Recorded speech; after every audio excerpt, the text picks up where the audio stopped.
ny tena fiainandra malagasy. Valo taona izay Mirelano no mipetraka taty Antananarivo.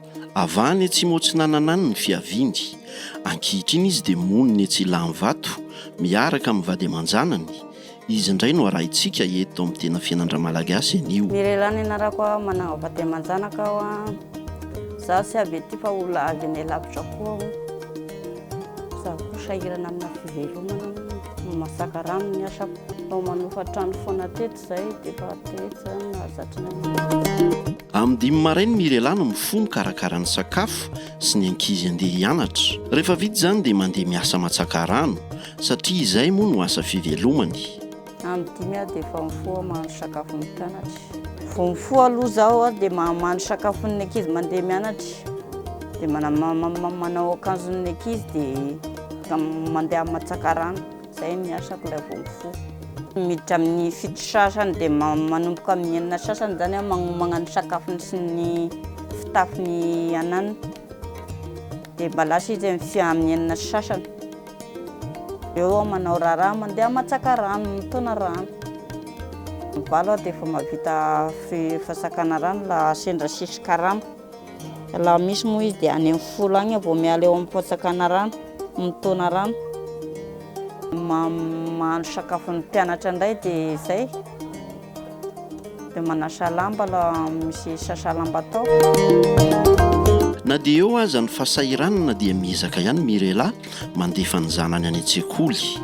Ny anankiray izao T5 dia ny anankiray T2 dia ny anankiray ba 7 volana.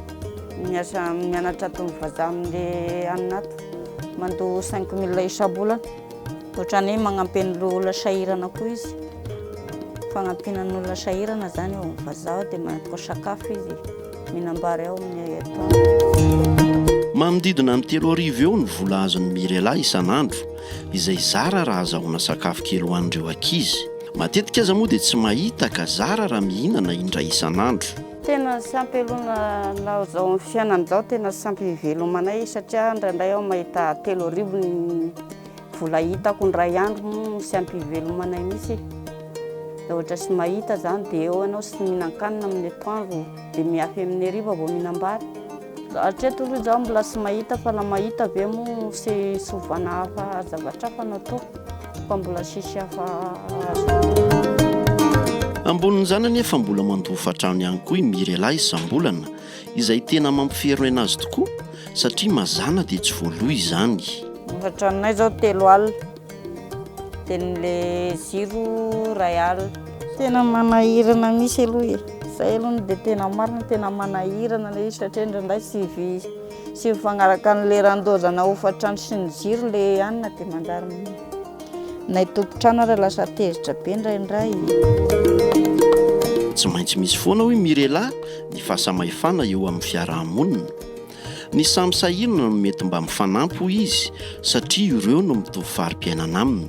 Izay aloha dia sy misy amin'ny fiainan'ny olona izany. Misy ny manana dia misy ny mahantra mitovy mpianana aminao.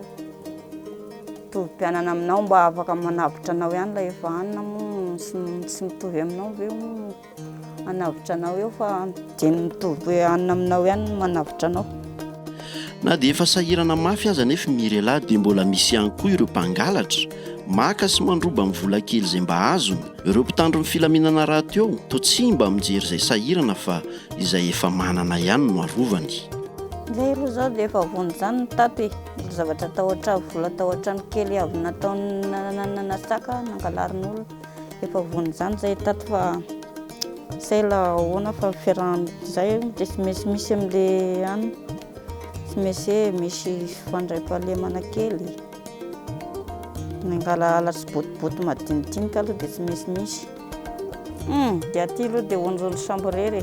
Sisy mpitandro filamenana izany la sy tiana ilay olona manamanan-kareny reny ihany la hoe misy zavatra manjoana azy dia tonga misy mpitandro filaminana mijerijery fa la efa olona sahirana be isy hijery. Rehefa toditsy fahasalamana indray dia olana hafa mihitsy satria tsy mba mahatakatra fanafody hitsaboana teny Mirela fa dia mitalao amin'izay olo-patatra afaka mba manampy eny.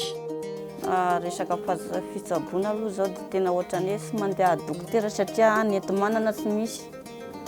fa dia vitaina hoe parastamol eny ohatrohatra la tena grave be zay vao tena mitala amin'olona miangavolo eny. Aleo mba mifampijery ihany hoy Mirela satria mafy loatra ny fahantrana iainan'ny olona. Afatrafatra n'ireo malagasy aloha dia mba mijery amin'ny mpiarahamonina ihany ohatrohatra hoe misy fasairanana ohatr'izany mba mijery amin'ny mpiarahamonina hoe sahirana ve ny mpiarahamonina aminareto dia mangataka amin'ny mpitondra fanjakana koa mba hijeren'ilay sahirana fa tena mizaly. Mahontsa tokoa ny fiainana malagasy, matsiaro tena ho farahidiny tokoa nefa tsy hafa manoatra. Tsy hita intsony izay sarangotana fa mivavaka amin'Andriamanitra angamba sisa azo atao. Ny tena fiainan-dra malagasy.